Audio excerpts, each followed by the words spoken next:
Back parts, এটাও back parts, front parts, এইখানে এই যে ফ্রন্ট পার্টস, এখানে ব্যাক পার্টস।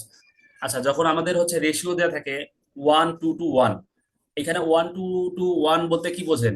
এখানে 1:1 বলতে আমরা কয় রেশিও, 1:2, তারপরে আবার 1:2, মানে 1:2, মানে 6 রেশিও।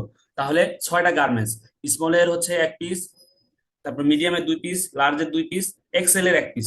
তো এই 6 পিসের 6 সাইজের আমরা যখন মার্কার বসাই দিব, তখন এখানে 6টা ফ্রন্ট থাকবে, 6টা ব্যাক থাকবে, 6টা স্লিপ থাকবে, 6টা হুড থাকবে। তো এই যে এখানে বিভিন্ন সাইজগুলো বসে এগুলো গ্যাপে গ্যাপে যেই মার্কারগুলো বসাই দেওয়া হয়, এটাই হচ্ছে মার্কার। আর যত ইফিসিয়েন্সি, এই গ্যাপগুলো যত কম পাবে, তত ইফিসিয়েন্সি বেশি আসবে। আর যত ইফিসিয়েন্সি বেশি আসবে, তত ফেব্রিক কনজাম্পশন তত সেভ হবে, এবং এটা হচ্ছে ভালো কনজাম্পশন পাওয়া যাবে। ভালো মানে যত বেশি এখানে গ্যাপ গুলো পূর্ণ করতে পারবো, তত হচ্ছে কনজাম্পশন সেভ হবে।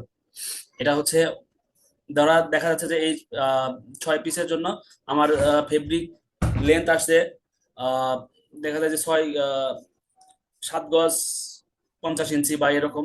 তাহলে আমার পার পিস দেখা যাচ্ছে যে 1 গজ 1.5 গজের মতো, বা 101 গজের মতো কনজাম্পশন পার পিসে এরকম আসবে।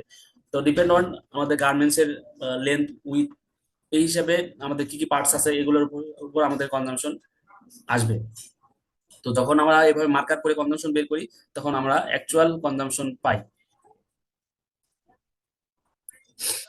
আচ্ছা, এটা হলো আমাদের ক্যাডের পদ্ধতি কনজাম্পশন। এরপরে আমি দেখাচ্ছি বুকিং। আমরা